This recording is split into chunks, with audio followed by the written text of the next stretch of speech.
Good evening and welcome to the news roundup for Friday, January 13, 2023. I am Abigail Smythe. Among the stories in this evening's newscast, investigators probing suspected U.S. multi-million-dollar fraud at investment firm. Usain Bolt misses millions from his account. Ministry of Culture and Entertainment takes major step towards establishing insurance program for entertainment industry's practitioners. Prime Minister Andrew Holness says government has been taking steps to harden national security architecture. Ministry of Health and Wellness urging Jamaicans to get influenza vaccines. In business, Germany giving over 2 million euros to support safe agriculture trade in developing countries. In the region, another major offshore oil field to add millions of barrels of oil to Guyana-Suriname basin. On the international scene, at least 7 people killed by tornadoes in Georgia and Alabama. And in sports, Jamaica's reggae girls to kick off Cup of Nations tournament against Spain. Teach them! Always make sure the message reach them! Now for the news in detail. News has emerged that a wealth advisor at a leading investment firm, Stocks and Securities Limited (SSL), is under the scrutiny of a high-level team of police investigators. The investigators are probing a suspected U.S. multi-million-dollar fraud at the entity. The woman is to be interrogated by investigators from Jamaica's Financial Investigation Division (FID) in connection with circumstances in which millions of dollars were fleeced from a number of clients, including retired sprinter, the legendary Usain Bolt. It is understood that investigators have been told that a minimum of $6 million or the US equivalent of 924 million Jamaican dollars was stolen from the account of clients of Stocks and Securities Limited, headquartered on Hope Road in St. Andrew. However, the final figure has not been confirmed or released as investigators are awaiting the conclusion of an audit. Some sources close to Stocks and Securities say it's feared that the fraudulent activity could approach the U.S. equivalent of 1 billion Jamaican dollars. The entity is, however, awaiting the outcome of the audit to determine if those fears are real. As for Usain Bolt, it is understood that the U.S. equivalent of approximately 60 million Jamaican dollars was fleeced from his account. It has been confirmed that a female former wealth advisor at SSL is the prime suspect in the high-profile investigation. Investigators are moving to determine whether the former wealth advisor had a co-conspirator who assisted her in the alleged commission of the crime. In a statement Thursday afternoon, the entity, which provides wealth management, investment banking, and cambia services, said it called in the police when the fraudulent activities were discovered.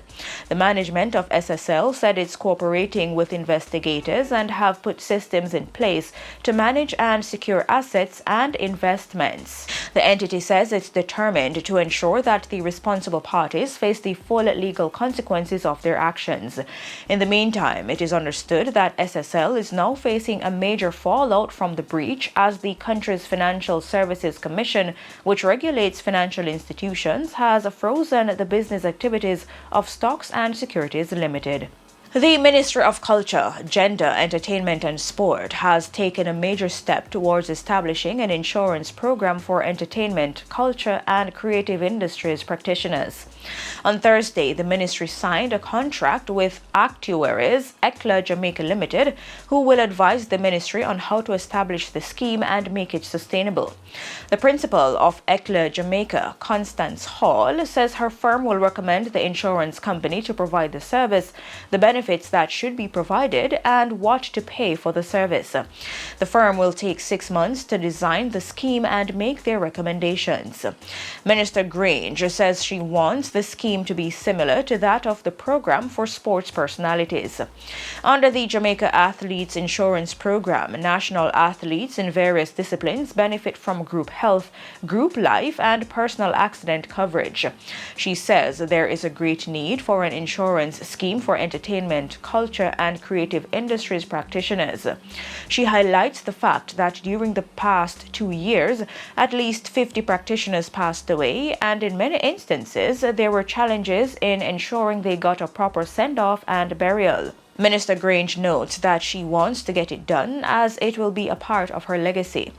In order to benefit, entertainment, culture and creative industries practitioners must be signed up to the ministry's e-registry. The minister is encouraging those who are not yet signed up to do so at the ministry's website at www.mcges.gov.jm. The Police Officers Association, POA, says members of the Police High Command are becoming increasingly frustrated with the Ministry of Finance over the protracted delay in settling their wage demand. Chairman of the association, Senior Superintendent Wayne Cameron, says since the group submitted a response to the ministry's offer in September, there has been no communication between the parties. The senior cop states that members of the High Command are also concerned about information published by the ministry regarding a review of the motor vehicle policy. He says the matter was not discussed with the POA, so the group does not know what impact this will have on members. He adds that the issue is creating high levels of anxiety and frustration among members. Prime Minister Andrew Holness says the government has been taking firm and deliberate steps to harden the national security architecture and to ensure that the country does not become a haven for organized criminal groups. He says once the loopholes are closed, over time, there will be a significant reduction in the street-level crime that the average person experiences. The Prime Minister notes that the structure of the Jamaica Constabulary Force, JCF, has been strengthened, while the Jamaica Defence Force JDF has been undergoing structural reform. Regarding the recruitment of personnel, Holness says the JDF is now close to 8,000 members and the objective is to get to 10,000.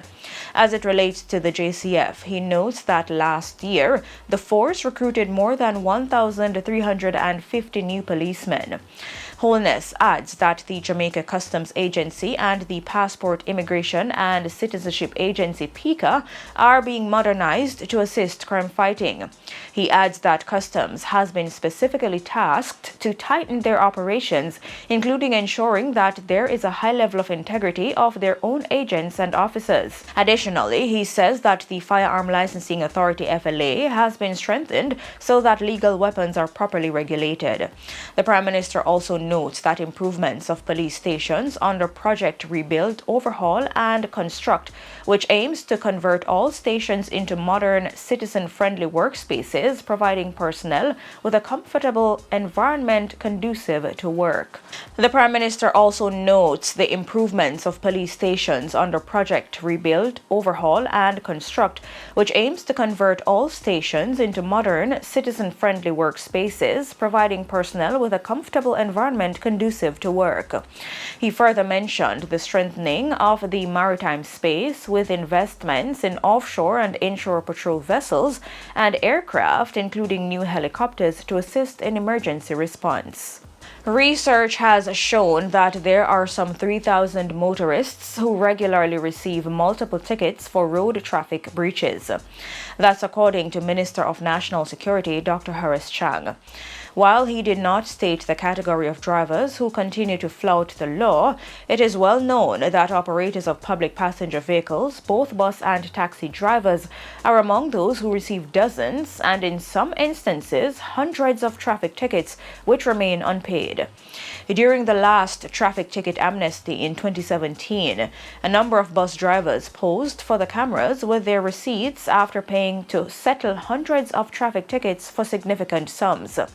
He is imploring motorists to settle all outstanding tickets by January 31 before the new digitized ticketing system is launched on February 1, the same day the new Road Traffic Act takes effect. Meanwhile, the Jamaica Constabulary Force issued a record total of 720,694 tickets for road traffic breaches in 2021. This compares to the 451,412 tickets that were issued by the police in 2021. He says this demonstrates the alertness of the JCF and their willingness to apprehend rogue motorists. Over the last few days, approximately 3 solar panel lights were stolen from the popular Negril welcome sign in the resort town in Westmoreland. Chairman of the Tourism Product Development Company, TPDCO, Ian Dare, says the solar lights were used to brighten the area and give ambience to the space. Dare has expressed his disappointment at the lack of appreciation for the island's public assets. Dare says the sign has been a very effective tool in promoting the growth and development of tourism, especially in Negril. He says plans will now be put in place to prevent a reoccurrence. The Negril sign was constructed last year at a cost of approximately $12 million. Investigations are ongoing. The St. Mary police are searching for 3 suspects in connection with Thursday's murder of well-known businessman Delavale Banbury along the Broadgate Main Road. Cash amounting to $7.7 million was found in 2 bags at the scene. The 72-year-old who operated a cambio was attacked and shot by men traveling in a silver Toyota Probox about 6 p.m. Mr. Banbury's Toyota motor truck was shot up and ran off the road over a precipice. He was found inside the vehicle with bullet wounds to his upper body. He was taken to the Anotabe Hospital where he was pronounced dead. A man who was scheduled to stand trial in the Home Circuit Court for the murder of attorney Clover 10 years ago has absconded bail. He is Curon Patterson, and a bench warrant has been issued for his arrest. Patterson, otherwise called Q, had his bail extended Thursday following a plea and case management hearing. When the matter was called up Friday morning, his attorney Zara Lewis told the court that she last spoke with Patterson about 7:45 Thursday evening. Ms. Lewis said efforts to contact Patterson and his relatives have since been unsuccessful. Attorney Clover Graham was a lecturer at the University of Technology, Jamaica, and the Norman Manley Law School. According to the prosecution, Ms. Graham, who was also employed to the legal aid clinic in Kingston, was taken from her home and then murdered. The body of the lecturer was found with the throat slashed in bushes at Caymanas Estate, St. Catherine, on August 19, 2012, hours after she was reported missing by her family. Patterson was among 3 men who were arrested and charged with murder and conspiracy to murder in October 2012 in connection to her killing. Ms. Graham was killed 5 years after her son Taiwo Mackenzie and his girlfriend Janelle White were killed by men who demanded a ransom after a motor vehicle crash. And the Ministry of Health and Wellness is advising Jamaicans to get their influenza vaccines as the virus circulates worldwide. According to the ministry, influenza is an acute viral infection that spreads easily from one individual to another through coughing, sneezing, and close contact. It can have severe symptoms in children, including diarrhea and seizures. It should also be taken seriously by adults because it can lead to pneumonia and blood infections. The Health Ministry says the flu season in Jamaica occurs from October to May. Certain Jamaicans may be at risk in the flu season. These include children, healthcare workers, the elderly with chronic illnesses, pregnant women, individuals who are institutionalized or in state care, and non-health frontline workers. The ministry says the flu vaccine is free of cost. Private healthcare providers are being encouraged to procure the vaccine through private distributors in order to provide it to the public. Anyone that suspects they may have the flu is being asked to get rest, avoid close contact with persons, and to boost their immune systems. In business news, Germany is giving 2.85 million euros to support safe agriculture trade in developing countries.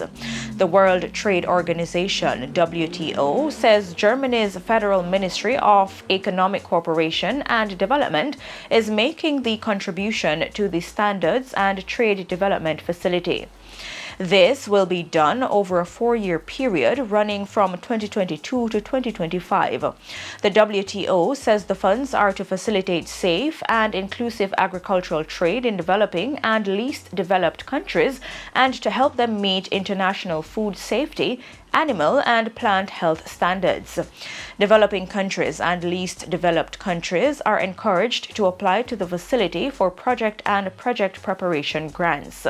The next deadline for submission is on February 24. The Standards and Trade Development Facility is a global multi-stakeholder partnership to facilitate safe and inclusive trade established by the United Nations Food and Agriculture Organization, World Organization for Animal Health, the World Bank Group, World Health Organization, and the WTO, which houses and manages the partnership. In the region, a fifth major offshore oil field being developed by a consortium led by ExxonMobil at an estimated cost of $12.7 billion will add another 1.3 billion barrels of recoverable oil reserves to the 10 billion barrel Guyana-Suriname basin. The project currently under review could come on stream in the next 3 years, adding as many as 63 more wells.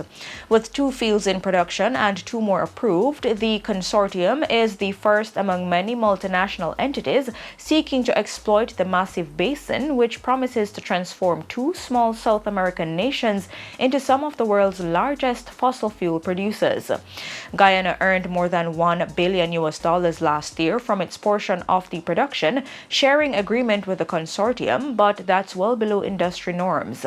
The International Monetary Fund, among other outside observers, has urged the government to seek better deals as the oil rush contributes to world-leading economic growth, increasing Guyana's GDP by nearly 60% in 2022.